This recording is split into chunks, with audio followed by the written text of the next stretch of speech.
La verdad es que no es menor la alegría de quien tiene que celebrar una misa un sábado a la tarde para un grupo de jóvenes como ustedes que han pasado el día procurando conectar más con las cuestiones de la fe que profesamos y ver de qué manera realmente progresar, vivir mejor esta fe. Porque como ustedes mismos saben, no son multitudes las que hoy corren hacia el Señor, sino que más bien los seres humanos, si siempre nos cuesta un poco, pues estamos en un tiempo en que tal vez nos cueste un poco más. Entonces yo les agradezco que me hayan invitado y me hayan dado esta oportunidad. Y los felicito, les animo a que este camino que están tomando, o algunos que ya tal vez tomaron hace más tiempo, pues aun cuando no es un camino, digamos así, barranca abajo, facilón, sino justamente todo lo contrario, que sigan teniendo esta valentía, este coraje que han tenido hoy de dedicarle un sábado, que podrían haber hecho cualquier otra cosa, a conectar más con nuestro Dios. La semana pasada, en la misa, se comenzó con la lectura del capítulo 6 de San Juan, que hoy acabamos de continuar y que se continuará hasta su final dentro de otros 3 domingos más, si yo no me equivoco, tal vez 4. En cualquier caso, en el capítulo 6 San Juan primero narra el milagro de la multiplicación de los panes y los peces. Después narra que Jesús camina, se encuentra con sus discípulos caminando sobre las aguas del mar. Y después este encuentro que acabamos de escuchar, en el que hay como cosas contrapuestas, ¿verdad? O sea, la gente que había participado del milagro de la multiplicación de los panes se quedó tan asombrada y dice, bueno, ¿dónde está? ¿Dónde lo encontramos? No está acá, no se quedó. Y entonces van a Cafarnaún. Cafarnaún es la ciudad donde Jesús vivía habitualmente durante su vida pública. Y se van hasta allí. ¿Y por qué lo buscan? Casi que nos podemos preguntar, ¿por qué ustedes hoy lo buscan al Señor? Estos lo buscaban porque Jesús había hecho un milagro impresionante, les había dado de comer. Dijeron, bueno, si alguien nos puede comer así, a toda la multitud, hagámoslo rey, porque este tiene un poder que no tiene nadie más, ¿verdad? Hoy en día los seres humanos, los hombres, los jóvenes, ¿por qué buscamos al Señor?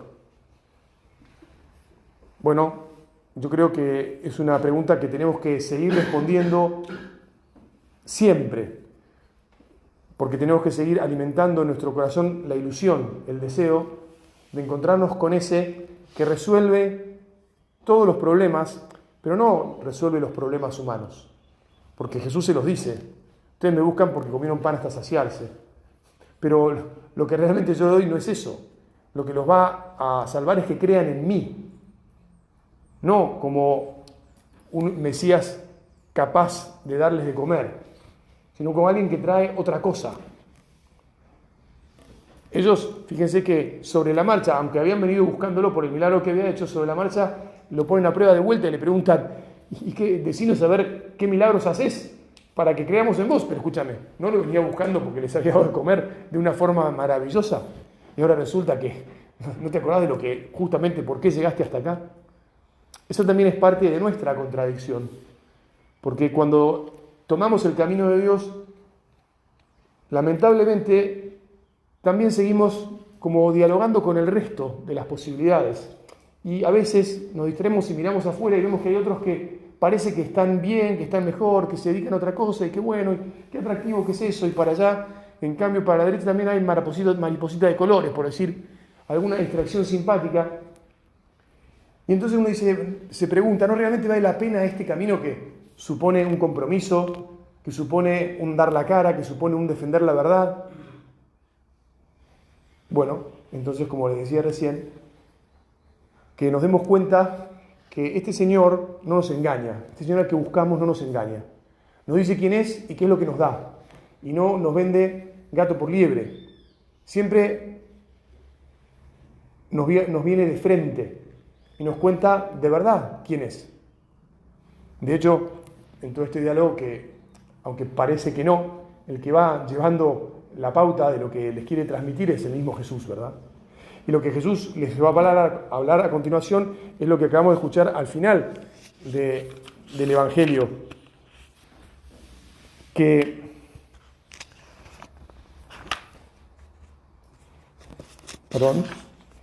Él es el pan de vida y que el que va a Él jamás tendrá hambre. Es decir, es un pan que no resuelve el hambre de ahora, el hambre que uno puede tener un día cualquiera, sino que es un pan que alimenta para otra vida, para una vida eterna. Ya jamás, quien está con Jesús jamás va a tener necesidad de nada, de alimentarse y de ninguna otra cosa que le pueda suponer necesidad. Va a estar con la fuente misma de la vida, la fuente misma de la verdad, la fuente misma de la belleza, la fuente misma del amor. En la primera lectura escuchamos el suceso que evidentemente prefigura la Eucaristía. Es una de las veces en las que el pueblo de Israel recibe una enseñanza que va a ir preparándolo para que cuando llegue el momento de hablar de que Dios se hace pan para nosotros, lo puedan entender. Lamentablemente los judíos no lo entendieron. Bueno, los que se convirtieron sí. Los que se convirtieron entendieron que en la última cena el Señor anticipó su muerte en la cruz, partió el pan, manifestando así que Él iba a entregar su vida, que iba a morir, que se iba a partir por nosotros. Entregó el cáliz, expresando también que de esa manera iba a derramar su sangre toda, es decir, que iba a morir. Y efectivamente, cada vez que nosotros asistimos a la mesa del Señor, a la Santa Misa, participamos de ese misterio previo a la cruz y del misterio mismo de la cruz y del misterio de la resurrección. Porque cada vez que asistimos a misa, participamos de la pasión, muerte y resurrección del Señor. Y así, todos los domingos manifestamos nuestra fe y nos unimos a esta vida que Jesús nos promete que nos da, la vida eterna, la vida por la cual jamás tendremos necesidad. Mientras estemos caminando aquí en la tierra, tendremos que seguir alimentándonos con su cuerpo y con su sangre, con su palabra, y cuando ya nos llame a Él, viviremos eternamente porque Él nos habrá dado, nos habrá regalado esta vida. Nosotros lo haremos buscado, como ahora, en este día, en esta misa, pero también como ustedes entiendo que habrán aprendido a buscarlo a través de lo que hacen cada día, ¿no? A través del estudio, a través de su vida social, a través de su amistad, a través de el compartir con su familia, el cuidar a sus hermanos, el atender a sus padres, el ocuparse de sus abuelos, el construir una sociedad más justa. Ahí también nos encontramos a Dios y nos unimos a Él. Y entonces así, toda la vida cristiana es una sola. Y se retroalimenta, ¿no? O sea, cada vez que hacemos algo, ir a clase, por ejemplo, o venir a la facultad, o ocuparnos de visitar a un amigo, estamos ofreciendo a Dios nuestro amor, y cada vez que asistimos al misterio de la Eucaristía, nos alimentamos y le ofrecemos, le dejamos en la patena, como ahora que el sacerdote yo voy a ofrecer el pan y el vino, ustedes ahí van a poner todo lo que han hecho hoy, lo que han hecho ayer y en la semana. Esta es la misa del domingo. Y vamos a ofrecer eso para que se eleve a Dios.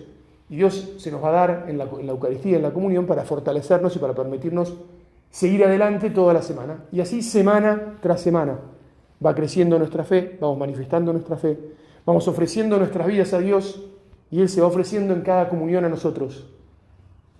Y es maravilloso cómo se desenvuelve nuestro peregrinar terreno, nuestro caminar. Tenemos la energía, la fuerza que nos hace falta para caminar hacia Dios y llegar a Él.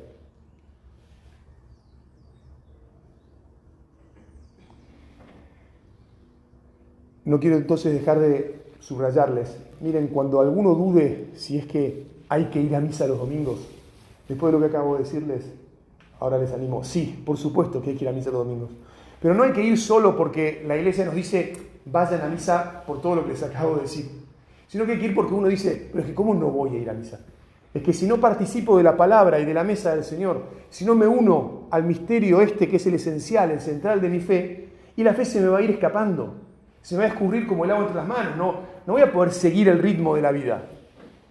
Voy a parar por el camino, voy a distraerme, voy a mirar otras cosas, me van a empezar a cachetear, ¿no? Voy a ir detrás de otros afanes que no son la vida y que no son la felicidad verdadera.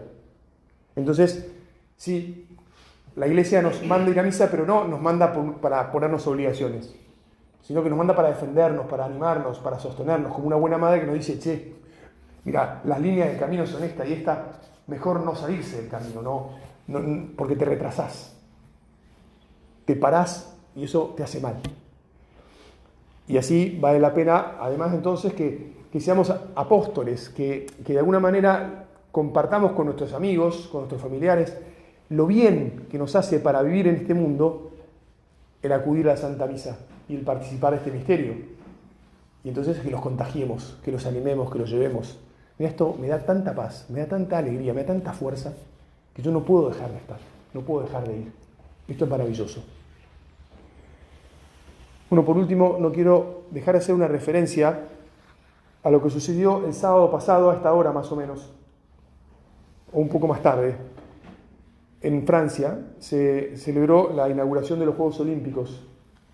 Y los que organizaron esos Juegos, los franceses, digamos así, no sé si lo hicieron en cuanto franceses o en cuanto qué, pero en cualquier caso prepararon una celebración que terminó siendo agresiva y blasfema para los cristianos, porque terminaron haciendo una parodia, además de que exaltaron una cultura que no es cristiana y que no es francesa y que no es europea, que es la cultura woke, LGTB, queer, todas esas cosas absurdas, incluso con muy mal gusto. Pero además de eso, terminaron haciendo una parodia con todo ese tipo de personajes de la última cena, justamente de lo que estamos hablando. Y entonces, yo primero quiero decir, miren, eso es consecuencia de alejarse de Dios. Eso es consecuencia de que los cristianos hemos dejado de ir a misa y hemos dejado de ser fuertes en nuestra fe. Hemos dejado de manifestar nuestra fe semana a semana. Y entonces un país que es el primero de los que se convirtió, Francia fue el primer reino que se convirtió completo al cristianismo allá por el siglo V, ese mismo país está haciendo semejante ridiculez. No solo ridiculez, es mucho peor que una ridiculez, es el pretender burlarse de Dios. Es muy grave lo que pasó. Y nosotros como cristianos tenemos que saberlo, que es muy malo lo que pasó. Porque no solo es algo blasfemo en el que nos podemos sentir heridos, es que Europa y Francia en concreto se han olvidado de Dios y pretenden que el resto del mundo cristiano, del mundo occidental, se olvide de Dios. Por eso es que van como haciendo fiestita de su ridículo funcionamiento. Entonces, que nosotros sepamos levantarnos en nuestro corazón en contra de esto, que sepamos rezar para desagraviar, que sepamos conversar entre nosotros para fortalecernos y con los amigos que todavía no saben mucho tal vez, para decirles, y si para esto hace falta leer o pensar un poco, háganlo, porque es muy fuerte, es muy triste, es muy malo que la cuna del cristianismo anule a Dios, se pretenda reír de Dios y pretenda instaurar una cultura distinta. De hecho, no soy yo el único ni el primero, ni muchísimo menos. Juan Pablo II ya lo decía en el año 82. Europa, no lo decía exactamente así, pero recupera la memoria, volvé a ser quien eres, encontrate de vuelta con Cristo, porque ya hace 30 años se habían olvidado, 32 años se habían olvidado. Entonces, nosotros que estamos, ustedes no vivían hace 32 años, está claro, pero ustedes que ahora están forjando su vida de fe, forjando su historia personal, fórjenla también con conciencia, con estudio profundo, conociendo la historia, porque tenemos que darnos cuenta de dónde venimos, en qué momento estamos y hacia dónde vamos. Y sepan que son constructores del futuro.